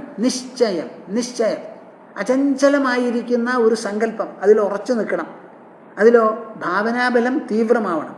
അങ്ങനെ തീവ്രവേഗത്തോടുകൂടി നിശ്ചയ സ്വഭാവത്തോടുകൂടി ഏതെങ്കിലും ഒരു വസ്തുവിനെക്കുറിച്ച് നാം ഭാവന ചെയ്തു എന്നിരിക്കട്ടെ, തദേവ പശ്യത്യഖിലം, എല്ലാം അതായിത്തീരും നമ്മുടെ ദൃഷ്ടിയിൽ. സദാ തദ്ഭാവഭാവിത, എപ്പോഴും മനസ്സിൽ അതേ ഭാവന ഉള്ളതിനാൽ ആ ഭാവനയിൽ നിന്ന് പോകാതെ, ആ മനസ്സിൻ്റെ ഭാവന ഒരു വസ്തുവിനെ പുറത്ത് കണ്ടാൽ, ഈ കണ്ടു എന്ന് പറയണത് എങ്ങനെയാ? അതിൻ്റെ ഒരു ഛായ എൻ്റെ മനസ്സ് എൻ്റെ ഉള്ളിൽ പതിപ്പിച്ച ആ ഛായയാണ് ഞാൻ കാണുന്നത്. പക്ഷെ എൻ്റെ മനസ്സ് സദാ ഈ ഭാവന ചെയ്യുന്നതിൻ്റെ പേരിൽ മറ്റൊരു വസ്തുവിനെ അവിടെ പ്രവേശിക്കേണ്ട ആവശ്യമില്ല. എൻ്റെ ഭാവന തന്നെ ആ വസ്തുവായി തീരുക. ഭാവിതം തീവ്രവേഗേന വസ്തുയൻ നിശ്ചയാത്മന തദേവ പശ്യത്യഖിലം സദാ തദ്ഭാവഭാവിതഃ. അപ്പം മനസ്സിന് അത്രത്തോളം ഭാവനാബലമുണ്ട് എന്നാണ് നിങ്ങൾ മനസ്സിലാക്കുന്നത്. എനിക്ക് പലപ്പോഴും സങ്കടം തോന്നുകയാണ്. എന്താ? ഒരു ഊച്ചാളിയാണ് നമ്മുടെ മനസ്സെന്നാണ് നിങ്ങളുടെ വിചാരം. ഊച്ചാളി, വയസ്സായി ഇനി ഒന്നും കൊള്ളില്ല, പല്ലും കൊഴിഞ്ഞു, തലയും നരച്ചു, ഒന്നും കൊള്ളില്ല. ഇത് നിങ്ങൾ തന്നെയാണ് ഈ പറയണത്. മനസ്സിന് ഒരു നരക്കലുമില്ല, ഒരു ചുളിയലുമില്ല. ആ മനസ്സ് യുവ ഊർജമായിട്ടിരിക്കാൻ ഒരു വിരോധമില്ല. പക്ഷെ നിങ്ങളത് മനസ്സിലാക്കണം. ഈ ശരീരം തന്നെ മനസ്സിനെ ഹോസ്റ്റ് ചെയ്യാനാണ്, മനസ്സിന് ആതിഥേയത്വം നൽകാനാണ് ശരീരം. ശരീരത്തിന് ആതിഥേയത്വം നൽകാനല്ല മനസ്സ്. ഇത് വളരെ പ്രധാനപ്പെട്ട കാര്യമാണ്. കീടപേശസ്കൃതം ധ്യായൻ കുഡ്യാം തേന പ്രവേശിത. ആ പുഴുവിനെ കൊണ്ടുവച്ചിരിക്കുന്നത് എവിടെയാ? കുഡ്യാം, ഒരു ചുമരിൽ ഒരു പൊത്തുണ്ടാക്കി അല്ലെങ്കിൽ ഒരു കൂടുണ്ടാക്കി അതിൽ കൊണ്ടങ്ങോട്ട് നിക്ഷേപിച്ചിരിക്കുക. അവിടെ ഇരുന്നിട്ടാണ് അതിനെ കൊണ്ട് വേട്ടാളിനെ പറ്റി ചിന്തിപ്പിക്കുന്നത്. അങ്ങനെ ഒരു പുഴു, അതിന് നമ്മളെപ്പോലെയുള്ള മനസ്സില്ല, എന്നാൽ ആ പേടി എന്ന് പറയുന്ന ഭാവം അതിനുണ്ട്. ആ ഭയത്തിൻ്റെ പേരിൽ യാതി തത്സാത്മതാം രാജൻ, ആ വേട്ടാളനെ പോലെ അങ്ങോട്ട് ആയിത്തീർന്നു. ഞാൻ സ്വിറ്റ്സർലൻഡിലുള്ള ഒരു ഗോശാലയെ പറ്റിയിട്ടുള്ള ചരിത്രം മുമ്പ് പറഞ്ഞിട്ടുണ്ട്, ഇപ്പോഴും പറയണമെന്ന് തോന്നുന്നു. ഇനി പറഞ്ഞു കഴിഞ്ഞാൽ അത് ആവർത്തിച്ചു എന്ന് പറയണ്ടെന്ന് പറഞ്ഞ് ഞാൻ പറയാണ്ടിരിക്കുക. അല്ലെങ്കിൽ എനിക്കത് പറയാൻ തോന്നുക. പലരും അത് കേട്ടിട്ടുണ്ടാവില്ല, കേട്ടെങ്കിലും ഒന്നും കൂടി ഓർമ്മ വയ്ക്കേണ്ടതാണ്. ഒരു മൃഗത്തിന് പോലും ബാഹ്യദൃശ്യങ്ങൾ എങ്ങനെ അതിൻ്റെ ഗർഭത്തെ സ്വാധീനിക്കുന്നു, കുട്ടികളുടെ നിറം വരെ സ്വാധീനിക്കുന്നു എന്നുള്ളതിന് പ്രമാണമാണിത്. ഇതൊക്കെ വസ്തുനിഷ്ഠമായി എഴുതിയിട്ടുള്ളതാണ്. പൂർവരൂപമസഞ്ജൻ, ആ പൂർവ്വരൂപം മാറാതെ തന്നെ ഈ പുഴുവിന് വേട്ടാളനായിത്തീരാൻ സാധിച്ചു. കഴിഞ്ഞു. പറയേണ്ടതൊക്കെ പറഞ്ഞു അദ്ദേഹം. 24 ഗുരുക്കന്മാരുടെ ചരിത്രം മുഴുവനായി. ഏവം ഗുരുഭ്യ ഏതേഭ്യ ഏഷാമേ ശിക്ഷിതാ മതിഃ സ്വാത്മോപശിക്ഷിതാം ബുദ്ധിം ശൃണുമേ വദതഃ പ്രഭോ. അദ്ദേഹം പറയാണ്, ഏവം ഗുരുഭ്യേദേഭ്യ ഏഷാമേ ശിക്ഷിതാ മതിഃ. 24 ആൾക്കാരെ അങ്ങയുടെ മുൻപിൽ ഞാൻ നിരത്തി. ഓരോരുത്തരിൽ നിന്നും ഓരോന്നിൽ നിന്നും പഠിച്ചത് ഞാൻ അങ്ങയ്ക്ക് പറഞ്ഞ് മനസ്സിലാക്കി തന്നു. ഇനി എനിക്കൊരു കാര്യം പറയാണ്ട്, ഞാൻ എന്നിൽ നിന്ന് ചിലത് പഠിച്ചിട്ടുണ്ട് എന്ന് പറയാം. ബാക്കി എല്ലാറ്റിനെയും നോക്കിക്കാണുന്ന അതേ കണ്ണ് തൻ്റെ ശരീരത്തെയും നോക്കി കാണുന്നുണ്ടല്ലോ. അപ്പം ബാക്കി എല്ലാ വസ്തുക്കൾക്കും ചിലത് പഠിപ്പിക്കാനുണ്ടെങ്കിൽ നാം നോക്കിക്കാണുന്ന നമ്മുടെ കൂടപ്പിറപ്പ് ഒരുമിച്ചിരിക്കുന്ന ഈ ശരീരത്തിനും ചിലത് പഠിപ്പിക്കാനുണ്ടാവുമല്ലോ. അതും ഉണ്ട് എന്ന് പറയുക. നിങ്ങൾക്കിതിലൊരു ആസ്വാദനം തോന്നുന്നുണ്ടോ കൂട്ടരെ? ആ നോക്കൂ, ആ ചിന്താഗതിയുടെ വൈഭവം. ആ ഭാഗവത കർത്താവ് എത്രത്തോളം വിശേഷപ്പെട്ടതാ. അല്ലെങ്കിൽ ചോദിക്കില്ലേ, ബാക്കി എല്ലാറ്റിനെയും നോക്കിക്കണ്ടു പഠിച്ചു, അപ്പം അവനവനിൽ നിന്നൊന്നും പഠിക്കാനില്ലേപ്പാ? നമ്മുടെ ശരീരത്തിൽ നിന്ന് അതൊരു ചോദ്യം അവിടെ ബാക്കി വരും. ബാക്കിയെല്ലാമായി ശരീരമായി ഇപ്പം കഴിഞ്ഞു, ഇനി ഇവിടെ കാണാനൊന്നുമില്ല. അപ്പം അദ്ദേഹം പറയാണ്, ഏവം ഗുരുഭ്യേദേഭ്യ ഏഷാമേ ശിക്ഷിതാ മതിഃ. ഈ ഗുരുക്കന്മാരിൽ നിന്നെല്ലാം പഠിച്ച കാര്യം ഞാൻ അങ്ങയ്ക്ക് പറഞ്ഞു മനസ്സിലാക്കി. സ്വാത്മോപശിക്ഷിതം ശിക്ഷിതാം ബുദ്ധിം. ഇനി എൻ്റെ ശരീരത്തിന് നോക്കി ഞാൻ എന്തെല്ലാം പഠിച്ചിട്ടുണ്ട്, എൻ്റെ ശരീരം എന്നെ എന്തൊക്കെ പഠിപ്പിച്ചു തന്നു എന്നുള്ളതും ശൃണുമേ വദതഃ പ്രഭോ. ഞാൻ പറയാൻ നല്ല സമർത്ഥനായിരിക്കുന്ന ഞാൻ പറയുന്ന ഞാൻ എന്നിൽ നിന്ന് ഹേ പ്രഭോ അങ്ങ് കേട്ടോളൂ എന്ന് പറഞ്ഞിട്ട് തൻ്റെ ശരീരം പഠിപ്പിച്ച കാര്യം പറയുകയാണ് അവിടെ. ദേഹോ ഗുരുർമമ വിരക്തി വിവേകഹേതു ബിഭ്രസ്മ സത്വനിധനം സതതാത്യുദർക്കം തത്വാന്യനേന വിമർശാമി യഥാ തഥാപി പാരക്യമിത്യവസിതോ വിചരാമ്യസംഗഃ. ദേഹോ ഗുരുർമമ വിരക്തി വിവേകഹേതു. നിങ്ങളിതൊക്കെ ഒന്ന് ശ്രദ്ധിക്കുമോ ഞാൻ പറയണത്? മനുഷ്യ ശരീരമുള്ള ആരും വിട്ടുകളയരുത്. നമ്മുടെ ശരീരം നമുക്ക് വിരക്തിയും വിവേകവും പഠിപ്പിക്കുന്നതാണ്. എന്നാ നിങ്ങൾ ഈ ശരീരം വെച്ചുകൊണ്ട് പഠിക്കുന്നത് എന്താ? ഇത് മാത്രം പഠിക്കില്ല, ബാക്കിയുള്ളതൊക്കെ പഠിക്കും. അനർത്ഥമായിട്ടുള്ളത് മുഴുവൻ, അർത്ഥകരമായിട്ടുള്ളത് പഠിക്കില്ല. ദേഹോ ഗുരുർമമ വിരക്തി വിവേകഹേതു. എൻ്റെ ദേഹമുണ്ടല്ലോ, മമ ദേഹ വിരക്തി വിവേകഹേതു ഗുരുഹു. ഇത് നല്ല ഒരു ഗുരുവാ. എന്ത് പഠിപ്പിക്കാൻ? വിരക്തിയും വിവേകവും പഠിപ്പിക്കാൻ. ബിഭ്രസ്മ സത്വനിധനം സതതാത്യുദർക്കം. ഈ ദേഹം എന്ന് പറഞ്ഞാൽ എന്താ? 2 കാര്യം വഹിക്കുന്നതാണത്. സത്വനിധനം, പിറന്നതിന് ശേഷമേ ഒരു ദേഹം ഉണ്ടാവുന്നുള്ളൂ. അപ്പം ഏത് ദേഹത്തിന് നോക്കിയാലും ജന്മം എന്ന് അതിൽ എഴുതിയിട്ടിട്ടുണ്ട്. കുറച്ച് ദിവസം മുമ്പ് ജനിച്ചതാണെന്ന്. ഒന്നും കൂടി എഴുതിയിട്ടിട്ടുണ്ട്, കുറച്ച് കഴിഞ്ഞാൽ മരിക്കുന്നതുമാണെന്ന്. അങ്ങനെ ജനനവും മരണവും പഠിപ്പിക്കുന്നത് ഈ ദേഹമാണ്. നിങ്ങൾക്ക് ആർക്കെങ്കിലും അവനവൻ്റെ ജന്മം അനുഭവമാണോ? അല്ല. ആരെങ്കിലും പറയുമോ ഞാൻ ജനിച്ചു എന്ന്?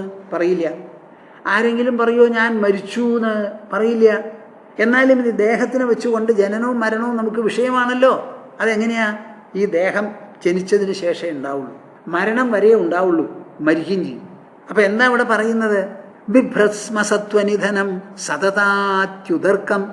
സത്വനിധനം ബിഭ്രത്, ഇത് ജന്മത്തെയും മരണത്തെയും ഒരുപോലെ വഹിക്കുന്നതാണ്. സതതം, ഓൾവേസ്, എല്ലാ സമയത്തും. അത്യുദർക്കം, ഈ ദേഹം ഉള്ളിടത്തോളം കാലം നമുക്ക് തീരാ ദുഃഖം തന്നെ. നിങ്ങൾ സമ്മതിക്കുമോ ഞാൻ പറയുന്നത്? തീരാ ദുഃഖം. ആരും വിചാരിക്കരുത് ദുഃഖമില്ലാതെ ഞാൻ ജീവിക്കാമെന്ന്. ഭാഗവതം പറയുന്നത് എന്താ? താപത്രയോന്മൂലനം. താപത്രയം ജനിപ്പിക്കുന്നതാണ് ഈ ലോകജീവിതം. ഈ ലോകജീവിതം ദേഹമുള്ളപ്പോഴേ ഉള്ളൂ. ദേഹം ജനിച്ച പിന്നെ മരണപര്യന്തമാണ് നിലനിൽക്കുന്നത്.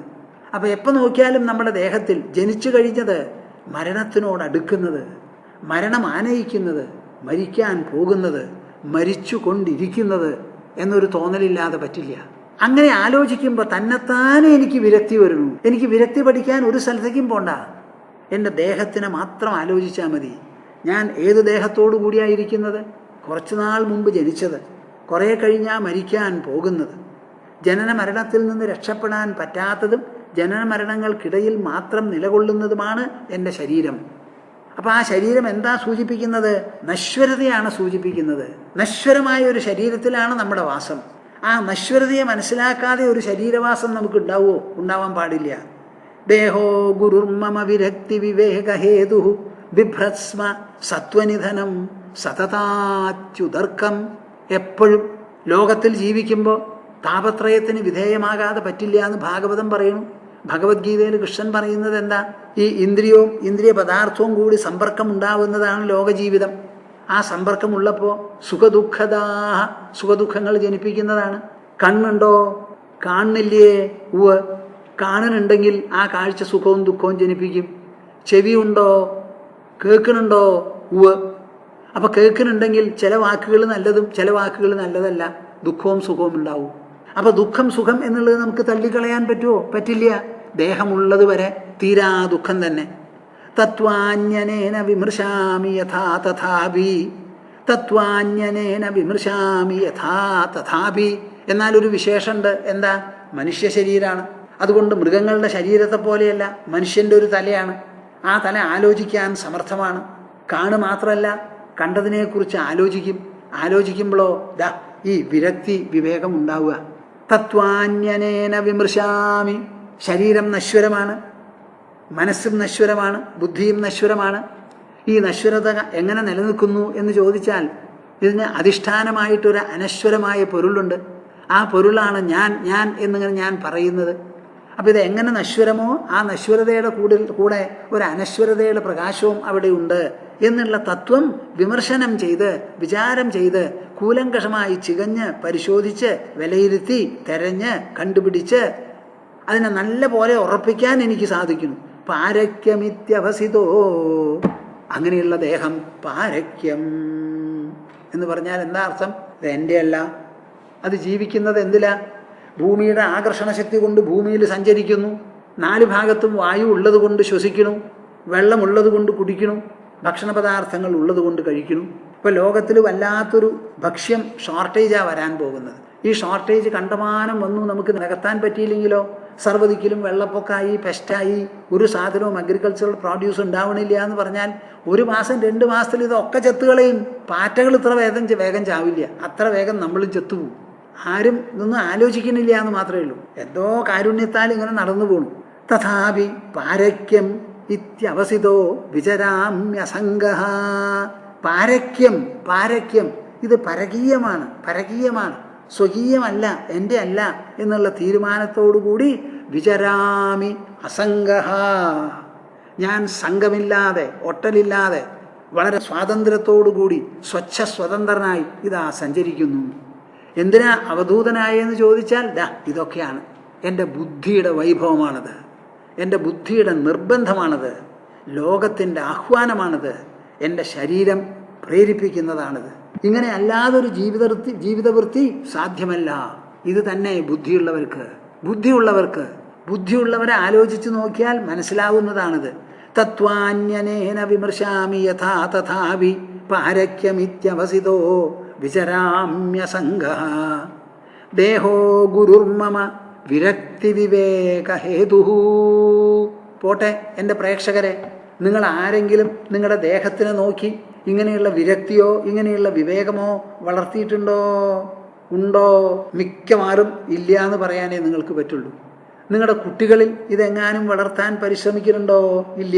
ഞങ്ങളുടെ ആശ്രമത്തിൻ്റെ മുൻപിൽ വൈകുന്നേരം ഞാൻ ചിലപ്പോൾ അങ്ങനെ നടന്നുകൊണ്ടിരിക്കും, ഞങ്ങളുടെ ഉള്ളിലുള്ള റോട്ടിൽ. അപ്പോൾ ആ ഗേറ്റിൻ്റെ അവിടെ ചെന്നാൽ ചിലപ്പോൾ ഒരു 6 മണി 6:30 മണി ആയാലും ശരി കുട്ടികളെ സഞ്ചിയും തോളത്ത് തൂക്കി വരിക. എവിടുന്നാ കുട്ടികളെ വരണത്? ട്യൂഷൻ കഴിഞ്ഞ് വരിക. സന്ധ്യ ആകുമ്പോൾ ഒരു നാമം ജപിക്കാനുള്ള സമയം അവർക്കില്ല. കാലത്തും ട്യൂഷൻ, വൈകുന്നേരവും ട്യൂഷൻ, അതിൻ്റെ മധ്യത്തിലോ സ്കൂളും. ഇതൊക്കെ പഠിച്ചിട്ട് എവിടേക്കാണ് ഈ പോണത്? മരത്തമ്മ കയറാണ്. എന്തിനാ ഈ പഠിച്ചിട്ട്? ആ കുട്ടികൾക്കൊരു ചെറിയ വിശ്രമം വേണ്ടേ? അവർക്ക് എന്തെങ്കിലും ഒരു റിക്രിയേഷൻ വേണ്ടേ? എന്ത് പഠിപ്പാപ്പത്? ട്യൂഷൻ. ഇപ്പോൾ ട്യൂഷൻ ഇല്ലാതെ അപ്പോൾ പിന്നെ സ്കൂൾ മാഷന്മാരെന്താ അവർ പഠിപ്പിക്കുകയല്ലേ ചെയ്യണത്? സർവ്വ ആൾക്കാർക്കും ട്യൂഷനാണ്. ഈ ട്യൂഷൻ വേണ്ടി വരുന്നത് എന്തുകൊണ്ടാണ്? സ്കൂളിലെ പഠിപ്പ് ശരിയാകാത്തത് കൊണ്ട്. സ്കൂളിലെ പഠിപ്പ് ശരിയാക്കിയാൽ പിന്നെ ട്യൂഷൻ വേണ്ട. അപ്പോൾ എവിടെ പോയി കാര്യങ്ങൾ? സ്കൂളിൽ പഠിപ്പിച്ചോട്ടെ, ട്യൂഷനാണ് എൻ്റെ കുട്ടികൾക്ക്, അല്ലെങ്കിൽ ആരും പാസ്സാവില്ല. ഇവിടെ ഞങ്ങളുടെ അടുത്ത് ചേർപ്പ് ഒരു ഗവൺമെൻറ് ഹൈസ്കൂളുണ്ട്. ഒരു ഹെഡ് മാസ്റ്റർ അങ്ങോട്ട് മാറിയെന്നാ കാരണം എല്ലാവരും പാസ്സായി, ധാരാളം ഫസ്റ്റ് ക്ലാസ്സും ഉണ്ട്. ഗവൺമെൻറ് സ്കൂളിലാണത് നടന്നത്. പത്രത്തിലൊക്കെ വലിയ റിപ്പോർട്ടായിരുന്നു. അപ്പോൾ അധ്യാപകന്മാർ അവരുടെ വൃത്തി വേണ്ടതുപോലെ നിർവഹിക്കുകയാണെങ്കിൽ കുട്ടികൾ തന്നെ പഠിച്ചോളും, പാസ്സായിക്കോളും. ഇപ്പോൾ കുട്ടികളുടെ സ്ഥിതി ഇതാ. ഈ വിരക്തിയോ വിവേകമോ പഠിപ്പിക്കാൻ നിങ്ങൾ പരിശ്രമിക്കുന്നുണ്ടോ? ഇല്ല. എന്താ കാരണം? നിങ്ങൾക്ക് വിരക്തിയും വിവേകവും ഇല്ല, പിന്നെ കുട്ടികൾക്ക് ഉണ്ടാവില്ലല്ലോ. ആ വിരക്തിയും വിവേകവും പഠിപ്പിക്കുന്നതാണ് മനുഷ്യദേഹം എന്നാണ് അവധൂതൻ പറയുന്നത്. അപ്പൊ ഈ പാഠം സാർവത്രികമായോ, യൂണിവേഴ്സലായില്ലേ? നമ്മുടെ ദേഹം അങ്ങനത്തതാണല്ലോ. ദേഹോ ഗുരുർമമ വിരക്തി വിവേകഹേതു ബിഭ്രസ്മ സത്വനിധനം സതതാർച്യുതർക്കം തത്വാന്യനേന വിമൃശാമി യഥാ തഥാപി പാരക്യമിത്യവസിതോ വിചരാമ്യസംഗഃ.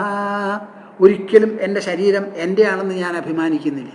ഞാൻ അറിഞ്ഞുണ്ടായതല്ല എൻ്റെ ജന്മം അമ്മ പ്രസവിച്ചത്. എന്നെ വളർത്തിയതും ഞാൻ അറിഞ്ഞിട്ടില്ല.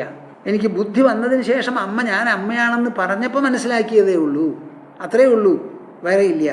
അങ്ങനെയുള്ള ദേഹം എൻ്റെ ആണെന്നുള്ളൊരു അഭിമാനമില്ലാതെ, മമതയില്ലാതെ ഞാനിതാ അസംഗഃ വിചരാമി, സംഘമില്ലാതെ നിസ്സംഗനായിതാ സഞ്ചരിക്കുന്നു. സുഖസമൃദ്ധിയോടുകൂടി സമ്പുഷ്ടിയോടുകൂടി സഞ്ചരിക്കുന്നു.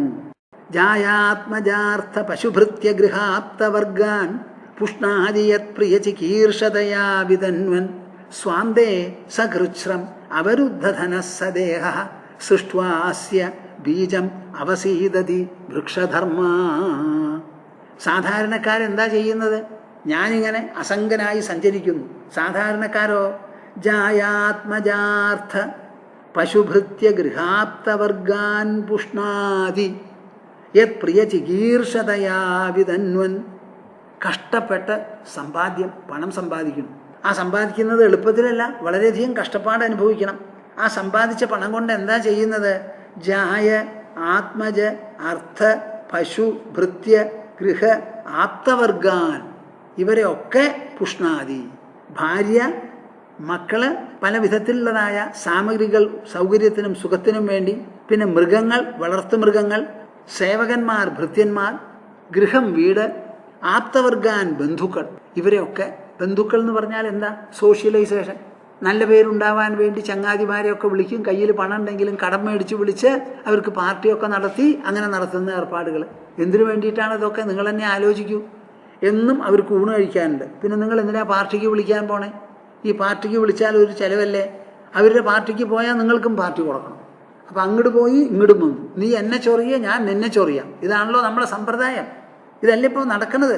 ജായാത്മജാർത്ഥ പശുഭൃത്യ ഗൃഹാപ്തവർഗാൻ പുഷ്ണാതി യത്ചികീർഷതയാ വിതന്വൻ. ഈ ദേഹത്തിൽ കണ്ണ്, മൂക്ക്, ചെവി, നാവ്, ത്വക്ക് എന്ന 5 ഇന്ദ്രിയങ്ങളുണ്ട്. ആ 5 ഇന്ദ്രിയങ്ങളെ തൃപ്തിപ്പെടുത്താൻ, പ്രീതിപ്പെടുത്താൻ വേണ്ടിയാണ് ഈ കോലാഹലം മുഴുവനും.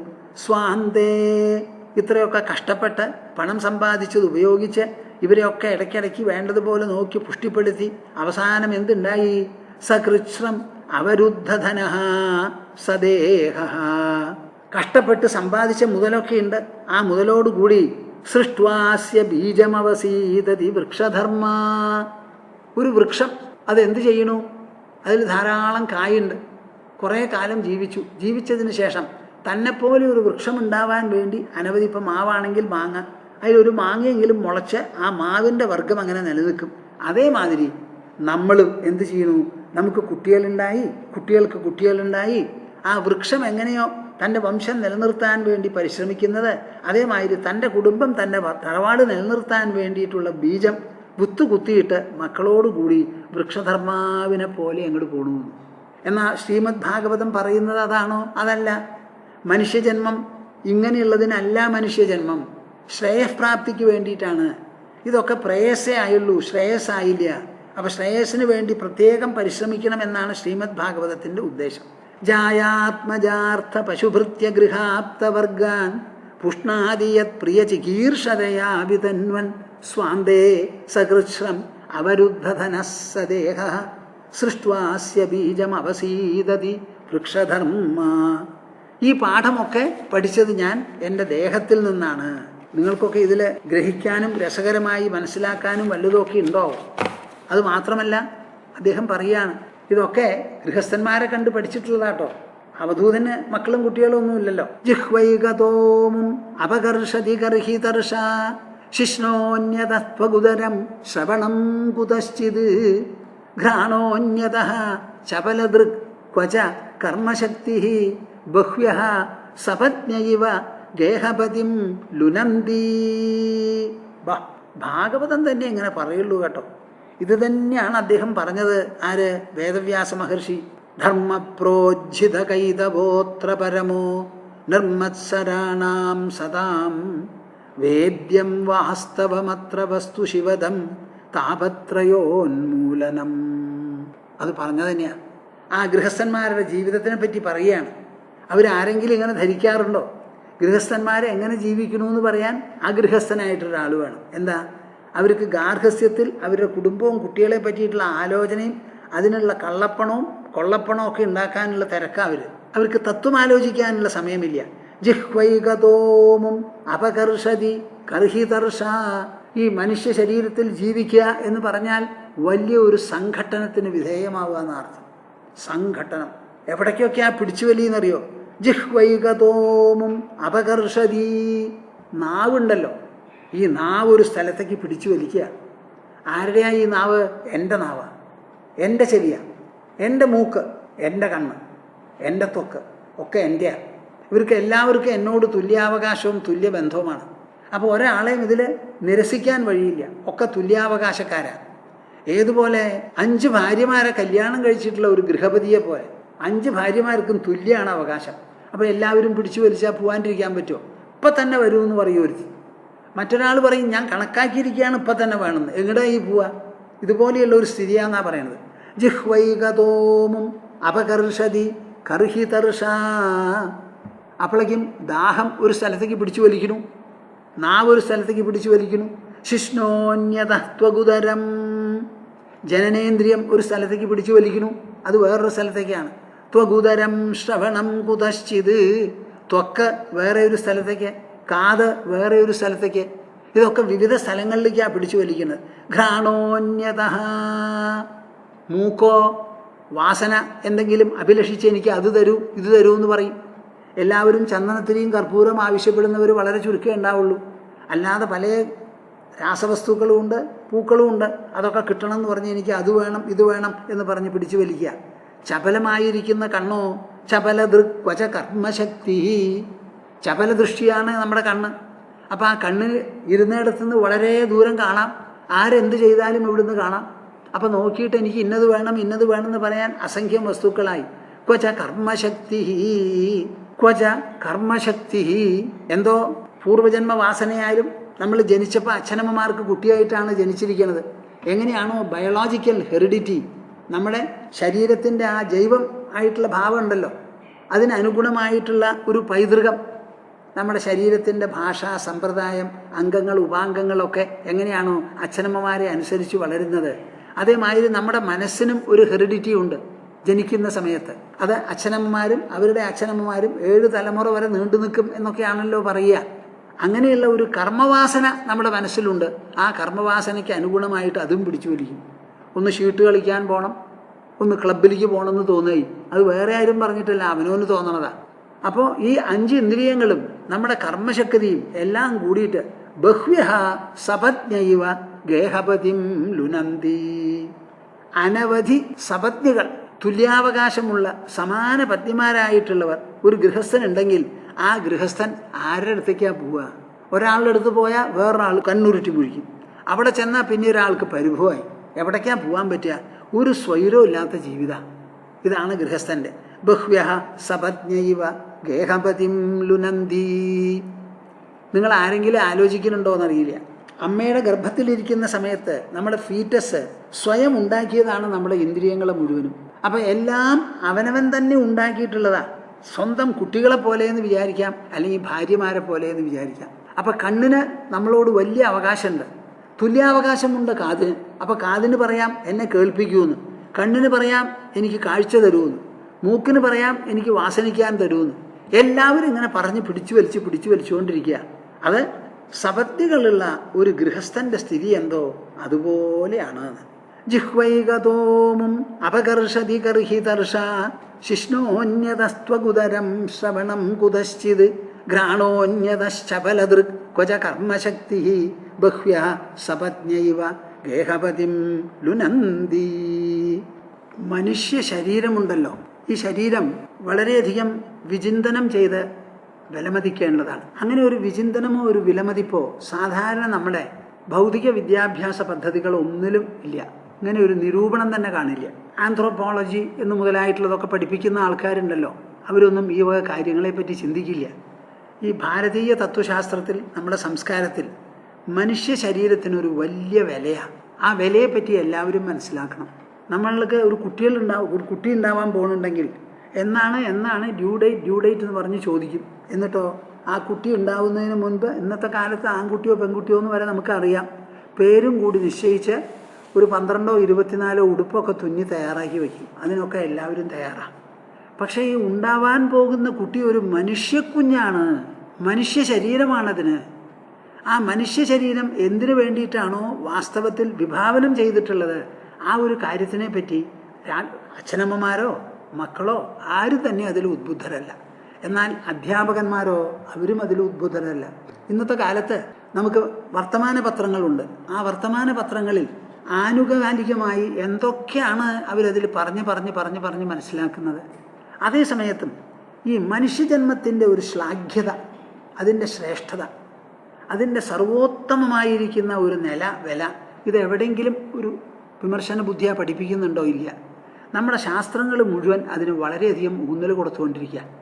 ആ അവധൂതൻ പറഞ്ഞ് അവസാനിപ്പിക്കുകയാണ്, ബാക്കി പലതിൽ നിന്നും ഞാൻ പലതും പഠിച്ചു. എൻ്റെ ശരീരത്തിൽ നിന്നാണ് ഞാൻ പഠിച്ചത്, വിരക്തിയും വിവേകവും വളർത്തിയെടുത്ത എന്നാണ് പറയുന്നത്. അപ്പം മനുഷ്യ ശരീരത്തിൽ ജനിച്ചവനാണെങ്കിൽ അവന് വിവേകവും വൈരാഗ്യവുമാണ്. അത് രണ്ടുമില്ലാത്ത മനുഷ്യജന്മമേ അല്ല. സൃഷ്ട്വാ പുരാണി വിവിധാന്യജയ ആത്മശക്തിയ വൃക്ഷാൻ സരീസൃപ പശൂൻ ഖഗദംശമത്സ്യാൻ തൈസ്തൈരതുഷ്ടഹൃദയ പുരുഷം വിധായ ബ്രഹ്മാവലോകധിഷണം മുദമാപദേവ. ഒരു പുരാണ ഭാഷയിലാണ് അവിടെ വിലമതിപ്പ് നൽകിയിരിക്കുന്നത്. ബാക്കി പല ശരീരങ്ങളെയും സൃഷ്ടിച്ചു ആര്? സൃഷ്ടികർത്താവ്.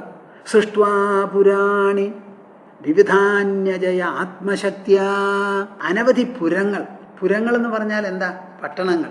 ഇതിനു മുമ്പും ഞാൻ പറഞ്ഞിട്ടുണ്ട്, നമ്മുടെ ശരീരം ഒരു പട്ടണമാണ്. 9 ഗേറ്റ് ഉള്ളതാണ്. അതിനെ പട്ടണം എന്ന് പറയാൻ കാരണം ആ ശരീരത്തിൻ്റെ ഉള്ളിൽ വളരെയധികം വിസ്താരങ്ങളും വിശാലതയും ഒക്കെ ഉണ്ട്. അതെപ്പോൾ മനസ്സിലാവുമെന്ന് നമുക്ക് സ്വപ്നം കാണുമ്പോഴാണ് മനസ്സിലാവുന്നത്.